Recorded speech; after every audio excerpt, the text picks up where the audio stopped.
Hello everyone and welcome back. Thank you so much for stopping by.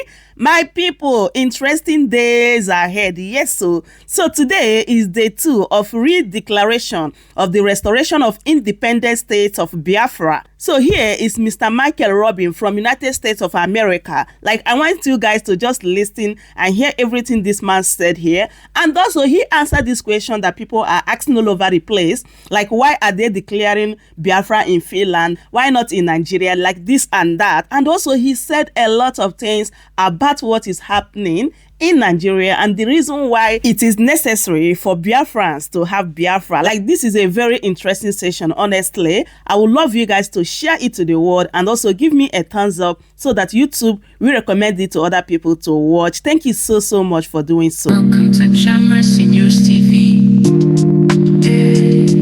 Call off entertainment and politics update. Someone had the pilot. Go to hell, tell Elisa we know before. Put Charlie for call, tell and say we conquer. Now our destiny, we want to save our. Now, it is our honor, our collective honor, to welcome Michael Rubin from the American Enterprise Institute to talk to us about issues relating our freedom. Welcome, Michael. Thank you very much. Let me begin by saying... Recording in progress. Let me begin by saying Biafra exists. Biafra exists.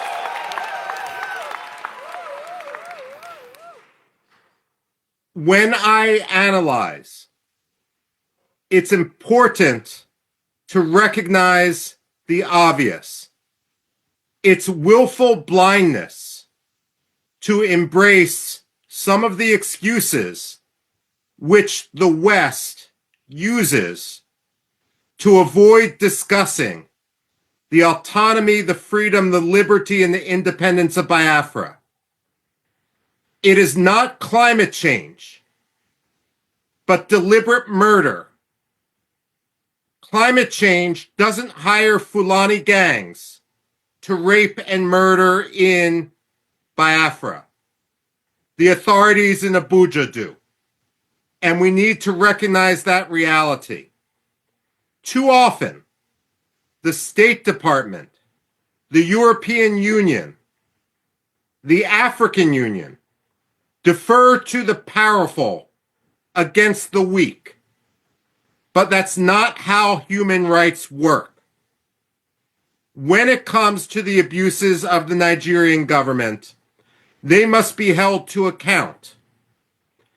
When Secretary of State Antony Blinken met with Muhammadu Buhari, the former president of Nigeria and a war criminal from the days of the first Biafra genocide, he took Nigeria off the State Department's religious freedom watch list. The United States and all other countries must calibrate our policies towards the reality of the way things are, rather than the way we wish things would be. The fact of the matter is, on any watch list for religious freedom, Nigeria should be on its blacklist. It should be its worst tier, because reality cannot be ignored, nor should human rights of all those in Biafra be swept under the bus. Frankly, if Nigeria spent as much energy hunting the perpetrators of violence against the Igbo as they do pressuring Finland to punish the free speech of Biafra's leaders, Nigeria would be a much better place. Unfortunately, rather than reform, rather than embrace liberty, rather than embrace self-determination, Nigeria seems to embrace transnational repression. And that is why all Biafra activists in Finland should be free. Now, a lot of people will look at Biafra and say, you know, we've never heard of Biafra. That reflects their ignorance and their ignorance of history rather than the necessary reality. But then you will have some naysayers who will say, why are you declaring independence, redeclaring independence in Finland rather than in Biafra itself? And again, that reflects an ignorance of history for those who might criticize. After all, Czechoslovakia declared its independence in Washington, D.C., right near where I sit now. And no one suggested that the Czechs and the Slovaks didn't deserve their freedom. The fact of the matter is, when one faces a lethal threat and lethal repression, you need to assert your freedom wherever you may be, but that doesn't forfeit your rights to your homeland. So, when it comes to Biafra, what I see is everything being done right. Let me put it this way. Again, I say this as an academic. I've been to many places around the world in which people desire their freedom. I've been to Iraqi Kurdistan, Turkish Kurdistan, and Syrian Kurdistan. And I've written a book where, while I empathize with the Kurds, they are not yet ready for independence because they have not taken the basic steps to form a unitary government that can step into the vacuum on day one and lead their people. That is something that the Biafrans have, a mistake the Biafrans have not made. What I see today with the organization of the Biafrans has been absolutely and completely admirable. You are not simply symbolically declaring independence. You are setting in motion a government which can take over all functions of the government. Now, some people may complain that Biafra now has its own army, and they may say that is a terrorist action. They are wrong. It is the job of any government to monopolize the use of force within its territory. The Nigerian army is the occupying army right now. Its job is not to monopolize the use of force within Biafra, because they have shown when they use force, they use it not for security, but to perpetrate insecurity. They use it to murder, they use it to rape, they use it to charter buses, to bring in militias, so that people, naive people, may believe that they have nothing to do with what is going on in the region. Now, I'm a historian by training, which means I get paid to predict the past. Also, speaking of pay, let me be clear. I am receiving nothing for my advocacy for Biafra. I have been offered nothing. I have demanded nothing, and I am receiving nothing. Nor would it even be legal for me to accept money from anyone. I am speaking only as an analyst and only as someone who wants to further liberty. Now, I ask as a historian, where has it worked to force the victims of genocide together with their perpetrators? Where in history has that ever worked? Aggressors must understand that if they turn to genocide, they will always lose. The fact of the matter is, Nigeria lost Biafra in 1967. They may have won the war temporarily, but they permanently lost Biafra.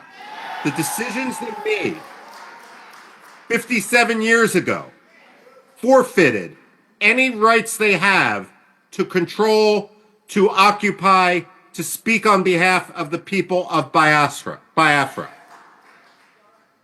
Let me conclude by saying, as an analyst again, I don't think the United States will be the first country to recognize Biafra. But I pray that it won't be the third country either.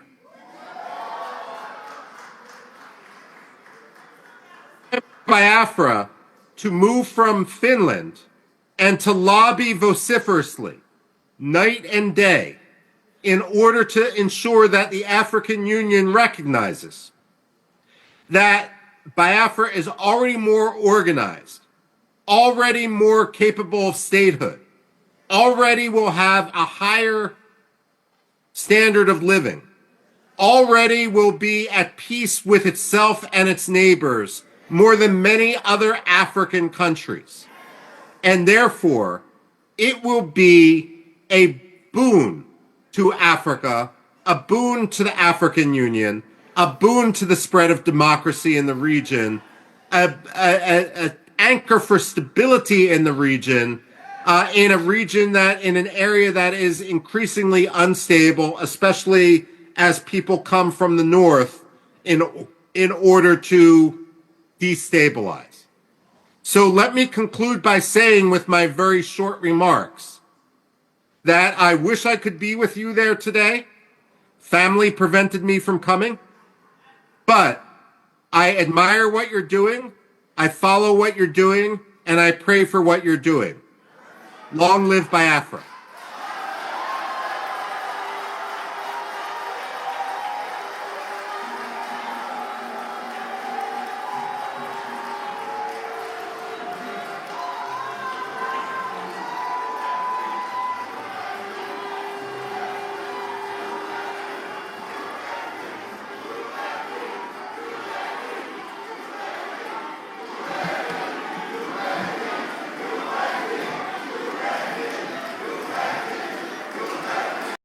Hey, Michael, thank you so much.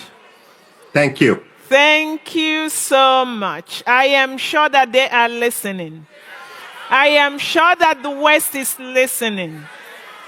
Michael, I am sure the White House is listening. So, Michael, are you open to take one or two questions? If not, Yes, absolutely. okay, thank you.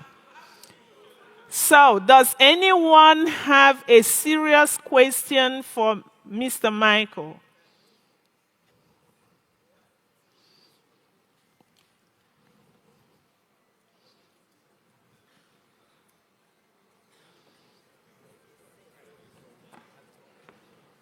Oh, hail Biafra.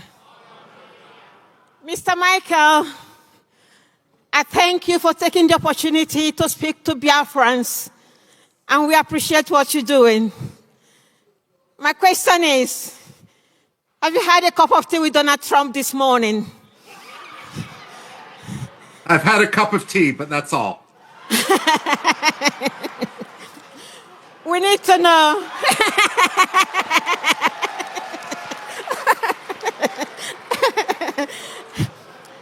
We need to know, with your own experience, what do you think Donald Trump will be saying at this moment? Let me put it this way. Personnel is policy. Donald Trump is the president, but what matters are those who will be staffing him at the Undersecretary of State for Africa level, at the National Security Council, and the Pentagon. That is who need, and I'm sorry, also in the Senate Foreign Relations Committee separately. That is who needs to be lobbied if the Biafrans are going to convince the United States. Quite frankly, American attention right now is on China, it's on Russia, it's on Israel. It behooves the Biafrans to make sure that Biafra gets the headlines for the right reasons. If I may, and this isn't an either or, the Somalilanders have been at this for years and have made tremendous strides. You can jump over much of the preliminary work they have done to make your case. And given the Biafran diaspora in the United States, given the talent, given how vocal they are going to be your ambassadors.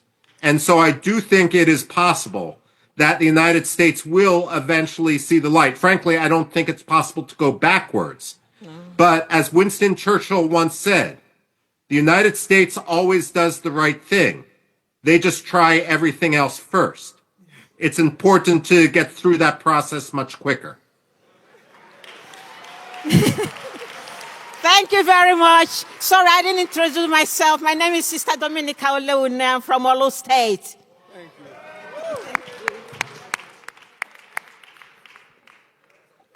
you. Okay.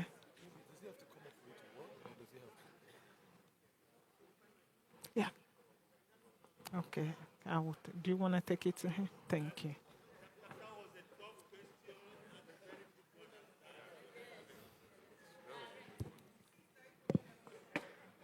I'm sorry, I wanted to stay down because I thought I was very tall, but let me climb up here. I want to thank the Biafran government in exile for bringing Ambazonia team here today. This is a wonderful opportunity.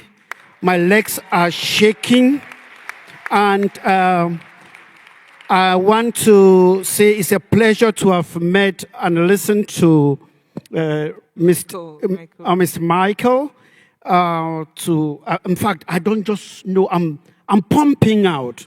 And I want to make him to understand that Biafra and Ambazonia are seismic twins. I'm seeing him here. I was looking there. All right. Hello. Yeah, they are seismic twins. And I just want to ask you if you've also made some research on the genocide La République du Cameroon is emitting in Ambazonia, with the scorched earth policy, burning of villages, amputation, burning of fathers and mothers in their houses. And if that is done, that would be a very, very great thing for me to take home today. And hail Biafra. Thank you very much. I am aware of the situation.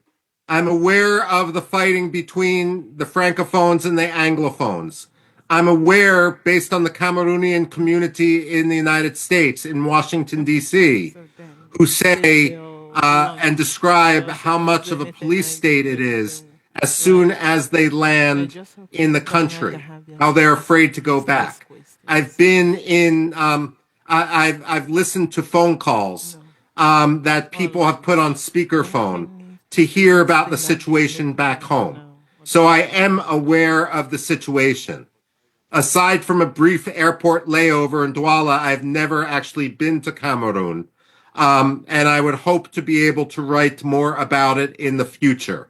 The closest I have gotten is to the Central African Republic.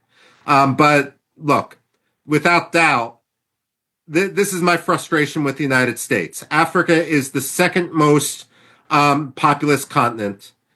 It is, when I look at the economy of Africa, largely, the fact of the matter is Africa is the continent of the 21st century. And I find it shameful, the difference between the rhetoric of the United States and the reality of our policy. We should not be ignoring Africa anywhere. And that means not only the good news stories, but also the problems, such as what's happening in northern Cameroon. Thank you. Thank you, Michael. Thank you. Yeah, please, do you still have time for a few more questions? A lot of... Of course I do. Okay, thank you.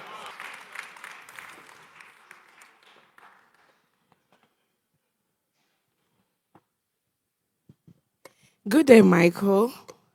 Good day. How are you doing? Very good, thank you. My name is Dr. Ngozi Orobweze. I am the Chief of Staff to the United States of Biafra.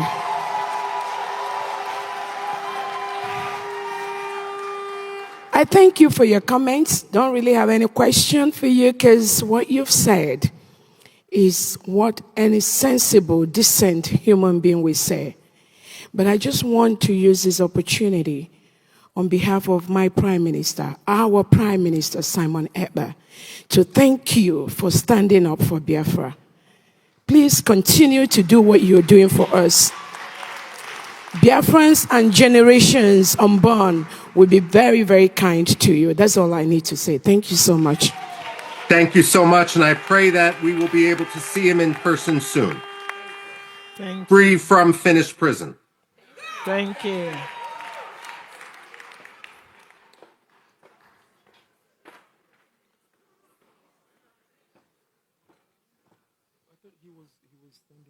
Who? Who? Oh, this one? Okay. So, Michael, we have a young man who wants to speak to you from the perspective of the youth of Biafra. Thank you. Hello, Michael. How are you doing today? Pretty good, thank you so much. That's good. So my name is Chimuchem Anyomre.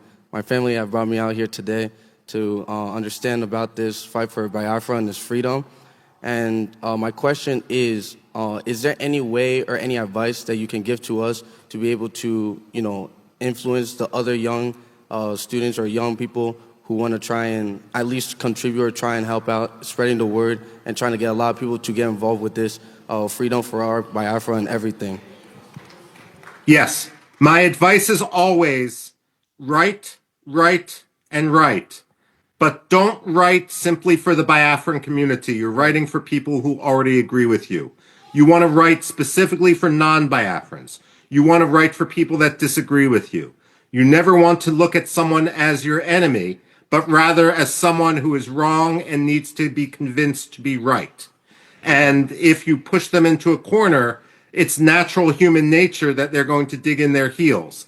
But if they are, if it's not a personalized discussion, but rather a discussion of facts, then they can save face when they switch sides and understand that freedom and liberty for Biafra matter. So write for university newspapers, write for school newspapers, write for local newspapers, and write for national news outlets. What I would always say, again, as a writer, and this is something that I've always scratched my head about. You can see I've scratched all my hair off. The fact of the matter is that people will say, not on the Biafra issue, but on other issues, I wrote a letter to the New York Times and they refused to publish it, so I'm emailing it around, and the letter is 2,000 words long. Wow. But New York Times letters are only 125 words. It's not that the New York Times disagreed with Biafra. It's that the letter didn't fit the format. So my advice as someone who's published more than 4,000 op-eds, articles, book chapters, and so forth, is you always look at the other letters, articles, and so forth that are published, and you copy the style precisely. No one is going to make an exception for you. So once you get the system, it's actually easy to get published. Editors need a lot of material. I would also say, and I say this, one of my jobs is as an editor. Editors can be very lazy people. If I have two pieces that come in, and one is already perfectly edited and only takes me 5 minutes to go through, and the other one is a mess and takes me 2 hours to work on, I'm going to go on the one that takes me 5 minutes. Okay. And so it's important that the editor's job isn't to make it publishable. It's the writer's job. But you guys have the content. You guys have the facts on your side. Right. It's just a matter of figuring out how to get them to the public. Okay. And for that, I commend your energy. Thank you so much. Thank you. God bless everyone. Thank you. God bless you.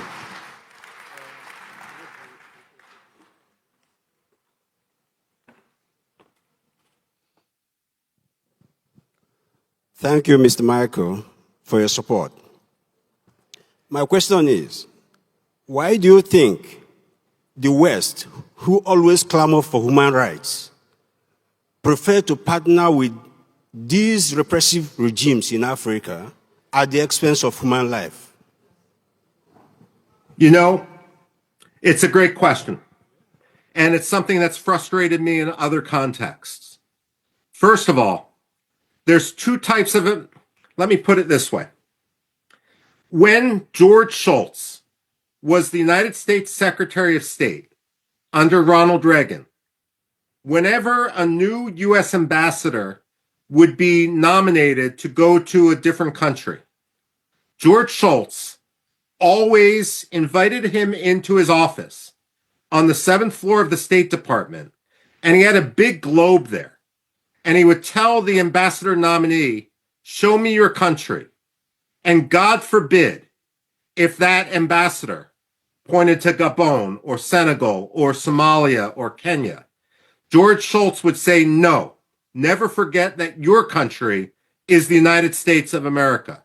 The point of this is that some ambassadors believe that they are successful if they have good relations with the country to which they are sent. But that's not the job of the ambassador to be liked by the president, the prime minister, or the dictator. It's the job of the president to advocate for United States national interests. And I would argue that United States national interests are at their strongest when they are backed by liberty and moral clarity. So, rather than have an ambassador who simply wants to have good personal relations with an undemocratic leader and therefore endorses undemocratic things or ignores real problems, it's essential that we stand with moral clarity, even if it makes for an uncomfortable meeting. This is why personally, and I wrote about it at the time, I was so disappointed when Secretary of State Antony Blinken, a man who based his legitimacy at his Senate confirmation on the fact that his father-in-law was a Holocaust survivor, when he ignored and took, when he sat with Muhammadu Buhari and when he took Nigeria off the religious freedom watch list. You know, politicians and diplomats don't like to be criticized. And when you see such hypocrisy, if you write about it, and I'm going to the previous question now, that is something which they will notice. They may not want to admit that they are making a mistake, but they will read the criticism and hopefully not make the same mistake twice. So part of the problem is the culture of the American State Department and frankly, the British Foreign Office and so forth. But part of the problem is that the Biafrans need their voice to be amplified far beyond the borders of Biafra and far beyond the confines of the communities within the diaspora. Thank you, Michael. No. Last question.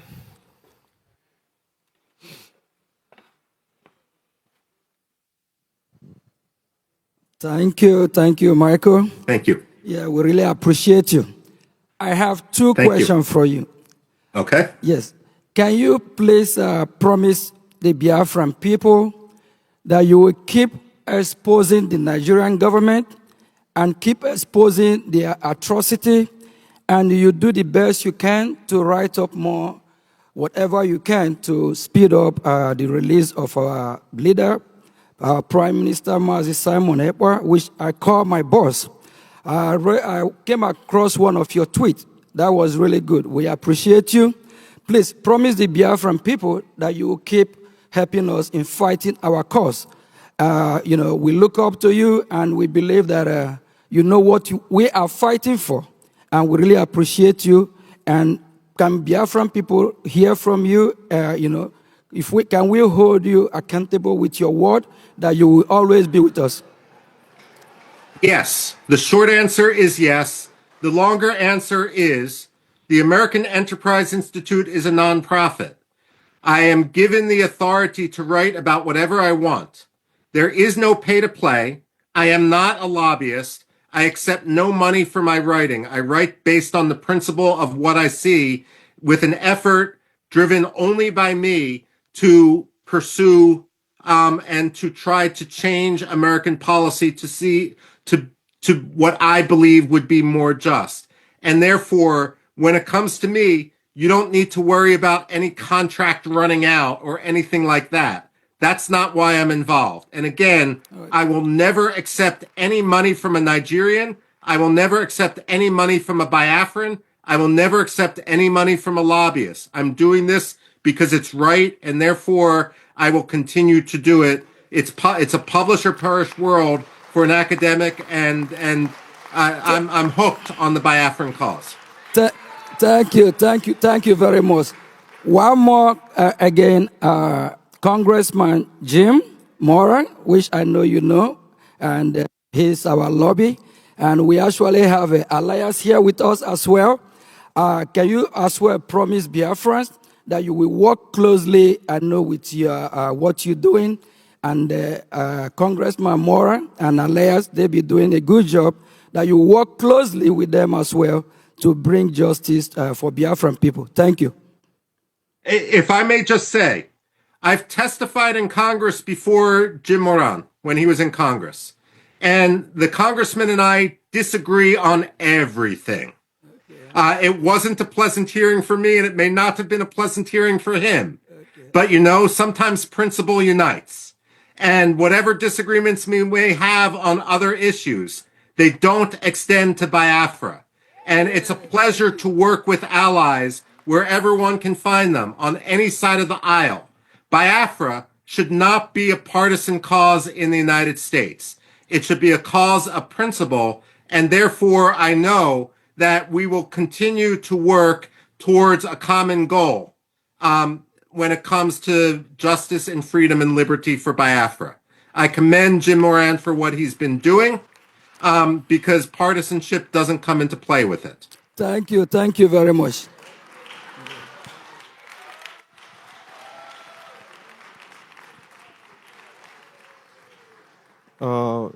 Mr. Rubin, thank you very much for your commitment in putting the truth out there to the public.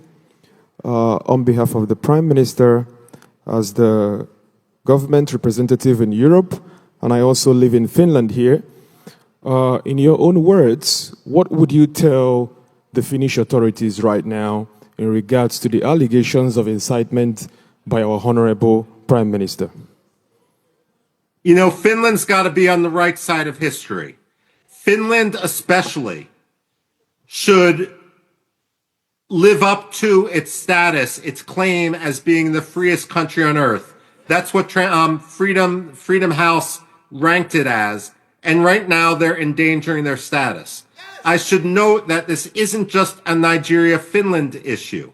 When there was an argument, when there was an effort for Finland and Sweden to join NATO, Turkey tried to blackmail both, but mostly Sweden, in order to betray Kurds, and Kurdish dissidents and Kurdish free speech in Sweden, in order to get Recep Tayyip Erdogan to drop his objection to Sweden's accession to NATO. And in the end, Sweden betrayed its principles. And Recep Tayyip Erdogan, while he allowed Sweden in NATO, gratuitously humiliated Sweden. Finland should not allow itself to be gratuitously humiliated by a country that violates religious freedom, by a country that violates democracy, by a country that has been guilty of genocide. Finland must be better, and they must recognize that they should not be an arm of transnational repression.